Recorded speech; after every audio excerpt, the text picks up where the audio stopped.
ಕಳೆದೊಂದು ವಿಡಿಯೋದಲ್ಲಿ ಹಾಲಾಡಿಯ ಗುರು ಕ್ಯಾಂಟೀನ್‌ನಲ್ಲಿ ಮಾಡಿದಂತಹ ಮಸಾಲಾ ದೋಸೆಯ ಒಂದು ವಿಡಿಯೋವನ್ನ ನಾನು ನಿಮ್ಮ ಜೊತೆ ಶೇರ್ ಮಾಡಿದ್ದೆ. ತುಂಬಾ ಜನ ಇಷ್ಟಪಟ್ಟು ನೋಡಿದ್ದೀರಾ. ಇವತ್ತು ಅದೇ ರೀತಿಯಲ್ಲಿ ಮನೆಯಲ್ಲಿ ಯಾವ ರೀತಿ ಮಸಾಲಾ ದೋಸೆಯನ್ನ ಮಾಡ್ಕೊಳ್ಳೋದು ಅನ್ನೋದನ್ನ ನಿಮ್ಮ ಜೊತೆ ಶೇರ್ ಮಾಡ್ತಾ ಇದ್ದೇನೆ. ನಮಸ್ಕಾರ, ನಾನು ಪವಿತ್ರ ಭಾಗವತ್. ಮಿಸೆಸ್ ಭಾಗವತ್ ಚಾನಲ್‌ಗೆ ನಿಮ್ಮೆಲ್ಲರಿಗೂ ಪ್ರೀತಿಯ ಸ್ವಾಗತ. ಎಷ್ಟು ಚೆನ್ನಾಗಿ ಕಾಣಿಸ್ತಾ ಇದೆ ನೋಡಿ, ಇದು ಮನೆಯಲ್ಲಿ ಮಾಡಿದಂತಹ ಮಸಾಲಾ ದೋಸೆ. ಗುರು ಕ್ಯಾಂಟೀನಲ್ಲಿ ಸಿಗುವಂತಹ ಮಸಾಲಾ ದೋಸೆಯನ್ನ ಮನೆಯಲ್ಲಿ ಸುಲಭವಾಗಿ ರುಚಿಯಾಗಿ ಯಾವ ರೀತಿಯಾಗಿ ಮಾಡೋದಂತ ನೋಡೋಣ ಬನ್ನಿ. ಮೊದಲಿಗೆ ದೋಸೆಗೆ ಅಕ್ಕಿಯನ್ನ ನೆನೆಸ್ಕೊಳ್ತಾ ಇದ್ದೇನೆ. ನಾನಿಲ್ಲಿ ಬಳಸ್ತಾ ಇರೋದು ಆದಿತ್ಯ ಗೋಲ್ಡ್ ಅಂತ ಒಂದು ಬ್ರ್ಯಾಂಡ್ ಅನ್ನ 5 ಲೋಟ ಆಗುವಷ್ಟು ಅಕ್ಕಿಯನ್ನ ಹಾಕೊಂಡಿದ್ದೇನೆ. ಈಗ ಉದ್ದನ ಹಾಕೊಳ್ತೇನೆ. ನಾನು ಸಪ್ರೇಟ್ ಆಗಿ ನೆನೆಸಿಟ್ಕೊಳ್ತಾ ಇದ್ದೇನೆ. 5 ಲೋಟ ಅಕ್ಕಿಗೆ ಅದೇ ಲೋಟದಲ್ಲಿ 1 ಲೋಟ ಆಗುವಷ್ಟು ಉದ್ದಿನ ಬೇಳೆಯನ್ನ ಹಾಕೊಳ್ತಾ ಇದ್ದೇನೆ. ಹಾಗೆ 2 ಟೇಬಲ್ ಚಮಚ ಆಗುವಷ್ಟು ಮೆಂತೆ ಕಾಳನ್ನ ಹಾಕೊಳ್ತಾ ಇದ್ದೇನೆ. ನಾನು ತಗೊಂಡಿರೋ ಲೋಟದಲ್ಲಿ 5 ಲೋಟ ಆಗ್ತದೆ, 1 kg ಹತ್ರ ಆಗ್ತದೆ. ಅದು ಅಷ್ಟಕ್ಕೆ ಇಷ್ಟನ್ನ ಹಾಕೊಂಡಿದ್ದೇನೆ. ಎಲ್ಲವನ್ನ ಒಂದು 4-5 ಗಂಟೆ ಹೊತ್ತು ಚೆನ್ನಾಗಿ ನೆನೆಸಿ ಇಟ್ಕೊಂಡಿದ್ದೇನೆ. ಉದ್ದಿನ ಬೇಳೆ 1-1.5 ಗಂಟೆ ಹೊತ್ತು ನೆನೆದ್ರೂ ಸಾಕಾಗ್ತದೆ.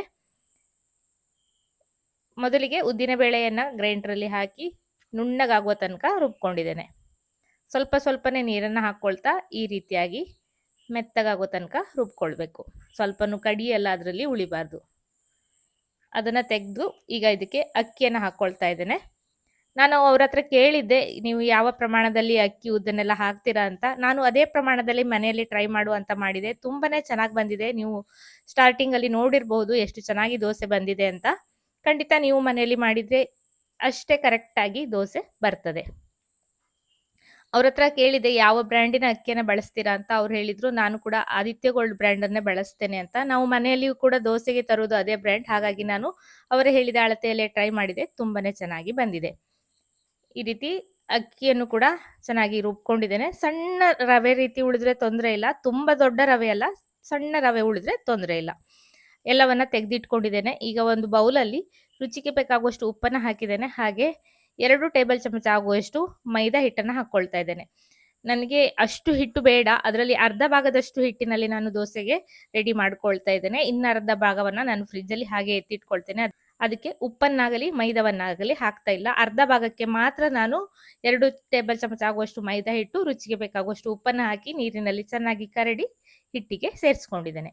ಇದನ್ನ ಚೆನ್ನಾಗಿ ಕೈಯಲ್ಲಿಯೇ ಮಿಕ್ಸ್ ಮಾಡಿ ಒಂದು ಮುಚ್ಚಳವನ್ನು ಮುಚ್ಚಿ ರಾತ್ರಿ ಹುದುಗು ಬರಲಿಕ್ಕೆ ಇಡ್ತೇನೆ. ಕೈಯಲ್ಲಿ ಮಿಕ್ಸ್ ಮಾಡೋದ್ರಿಂದ ಚೆನ್ನಾಗಿ ಹುಳಿ ಬರ್ತದೆ. ಇಲ್ಲ ಅಂದ್ರೆ ಸ್ವಲ್ಪ ಹುಳಿ ಬರೋದು ಕಡಿಮೆ ಆಗ್ತದೆ. ನಮ್ಮಲ್ಲಿ ತುಂಬಾ ಮಳೆ ಆಗ್ತಾ ಇರೋದ್ರಿಂದ ವಾತಾವರಣವು ತಂಪಾಗಿದೆ. ಹಾಗಾಗಿ ರಾತ್ರಿನೇ ಉಪ್ಪನ್ನ ಹಾಕಿ ಎತ್ತಿಡ್ತಾ ಇದ್ದೇನೆ. ಈಗ ಕೆಂಪು ಚಟ್ನಿ, ಮಸಾಲಾ ಚಟ್ನಿ ಒಳಗಡೆ ಹಾಕ್ತಾರಲ್ಲ, ಅದನ್ನ ಯಾವ ರೀತಿಯಾಗಿ ಮಾಡೋದಂತ ತೋರಿಸ್ತಾ ಇದ್ದೇನೆ. ನೆನೆಸಿಟ್ಟಿರುವ ಬ್ಯಾಡಗಿ ಮೆಣಸನ್ನ ಹಾಕಿದ್ದೇನೆ. ಒಂದು 10-12 ಮೆಣಸನ್ನ ನೆನೆಸಿಟ್ಟು ಹಾಕ್ತಾ ಇದ್ದೇನೆ. ಹಾಗೆ ಒಂದು 10-12 ಬೆಳ್ಳುಳ್ಳಿ, 1/4 ಕಪ್ ಆಗುವಷ್ಟು ಹಸಿ ಕಾಯಿ ತುರಿ. ಇದಿಷ್ಟನ್ನ ಸ್ವಲ್ಪ ನೀರನ್ನ ಸೇರಿಸ್ಕೊಂಡು ನಾನು ಮೆಣಸಿಗೆ ನೆನೆಸಿದ ನೀರನ್ನ ಇದಕ್ಕೆ ಹಾಕಿ ರುಬ್ಕೊಂಡಿದ್ದೇನೆ. ಈ ರೀತಿ ಸ್ವಲ್ಪ ಗಟ್ಟಿಯಾಗಿ ರುಬ್ಕೊಳ್ಬೇಕು. ಇದನ್ನ ಒಂದು ಬೌಲಲ್ಲಿ ತೆಗೆದಿಟ್ಕೊಳ್ತೇನೆ. ಈಗ ಅದಕ್ಕೆ ಒಂದು ಆಲೂಗಡ್ಡೆ ಪಲ್ಯವನ್ನ ಮಾಡುವ ವಿಧಾನವನ್ನ ತೋರಿಸ್ತಾ ಇದ್ದೇನೆ. ನಾನಿಲ್ಲಿ ತೆಂಗಿನ ಎಣ್ಣೆನ ಹಾಕಿದ್ದೇನೆ. 1-2 ಟೇಬಲ್ ಚಮಚ ಆಗುವಷ್ಟು ಹಾಕಿದ್ದೇನೆ. ಎಣ್ಣೆ ಬಿಸಿಯಾದ ಮೇಲೆ ಸ್ವಲ್ಪ ಸಾಸಿವೆ, ಸ್ವಲ್ಪ ಉದ್ದಿನ ಬೇಳೆಯನ್ನ ಹಾಕೊಳ್ತಾ ಇದ್ದೇನೆ. ಪಲ್ಯವನ್ನೆಲ್ಲ ನಾನು ಅವ್ರ ಹತ್ರ ಕೇಳಲಿಲ್ಲ ಯಾವ ರೀತಿಯಾಗಿ ಮಾಡ್ತೀರಾ ಅಂತ. ಮಾಮೂಲಿಯಾಗಿ ಮಾಡುವಂತಹ ಆಲೂಗಡ್ಡೆ ಪಲ್ಯವನ್ನೇ ನಾನು ಇಲ್ಲಿ ರೆಡಿ ಮಾಡ್ತಾ ಇದ್ದೇನೆ.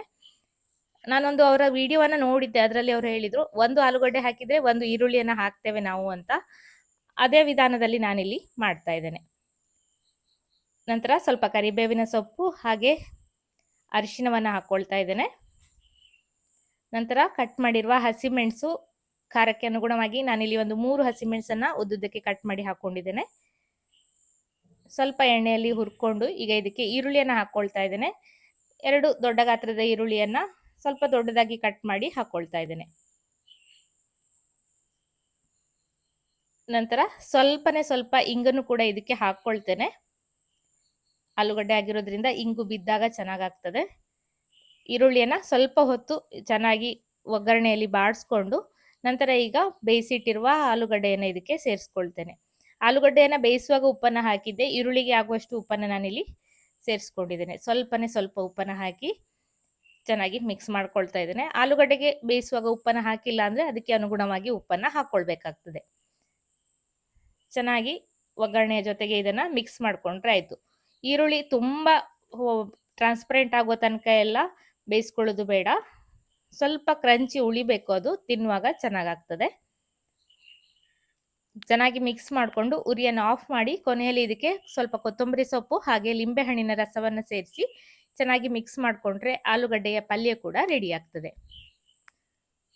ಮಸಾಲೆ ದೋಸೆ ಅಂದಮೇಲೆ ಆಲೂಗಡ್ಡೆ ಪಲ್ಯ ಇರಲೇಬೇಕು. ಖಂಡಿತ ನೀವು ಈ ವಿಧಾನದಲ್ಲಿ ಆಲೂಗಡ್ಡೆ ಪಲ್ಯವನ್ನು ಟ್ರೈ ಮಾಡಿ.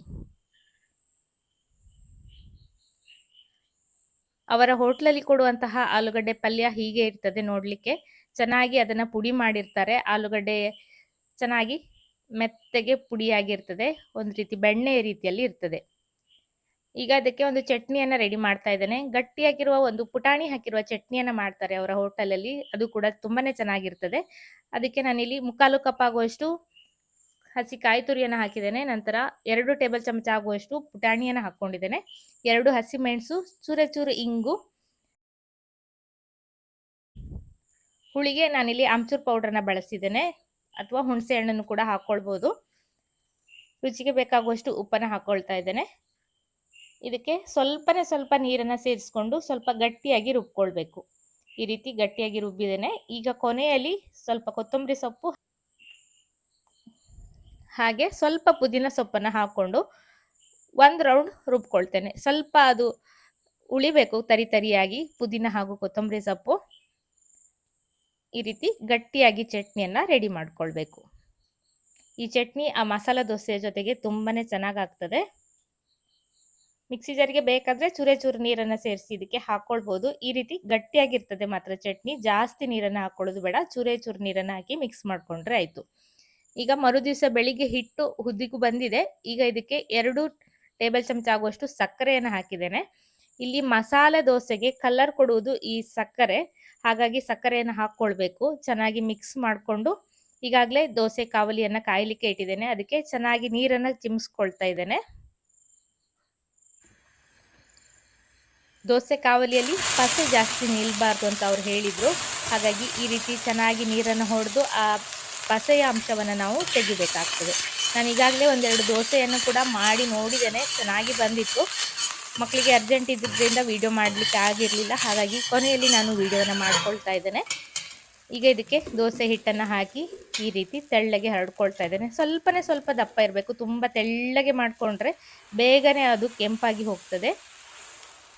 ಸ್ವಲ್ಪ ದಪ್ಪವಾಗಿ, ತುಂಬ ಪೇಪರ್ ರೀತಿಯಲ್ಲಿ ಹುಯ್ಯೋದು ಬೇಡ, ಸ್ವಲ್ಪ ದಪ್ಪವಾಗಿ ಹುಯ್ದು ಮೇಲ್ಗಡೆ ತುಪ್ಪವನ್ನು ಹಾಕ್ಕೊಳ್ತಾ ಇದ್ದೇನೆ. ಅವರು 3 ಚಮಚ ಆಗುವಷ್ಟು ತುಪ್ಪವನ್ನು ಹಾಕ್ತಾರೆ. ನಾನಿಲ್ಲಿ ಸ್ವಲ್ಪ ಪ್ರಮಾಣವನ್ನು ಕಡಿಮೆ ಮಾಡಿದ್ದೇನೆ, ಸ್ವಲ್ಪ ಕಜ್ಜುಸಿತನ ಮಾಡಿದ್ದೇನೆ. ನೀವು ಬೇಕಾದರೆ ಸರಿ ತುಪ್ಪವನ್ನು ಹಾಕ್ಕೊಂಡು ದೋಸೆಯನ್ನು ಮಾಡ್ಕೊಳ್ಬೋದು. ಹಾಗೆ 1 ಟೀ ಚಮಚ ಆಗುವಷ್ಟು ಬೆಣ್ಣೆಯನ್ನು ಹಾಕಿ ಚೆನ್ನಾಗಿ ಸ್ಪ್ರೆಡ್ ಮಾಡಿಕೊಂಡು ಈಗ ಇದಕ್ಕೆ ಮಾಡಿರುವಂತಹ ಕೆಂಪು ಚಟ್ನಿಯನ್ನು ಹಾಕ್ಕೊಳ್ತಾ ಇದ್ದೇನೆ. ಕೆಂಪು ಚಟ್ನಿಯನ್ನು ಹಾಕಿದ ನಂತರ ಈ ರೀತಿ ಚೆನ್ನಾಗಿ ಅದನ್ನು ಸ್ಪ್ರೆಡ್ ಮಾಡಬೇಕು.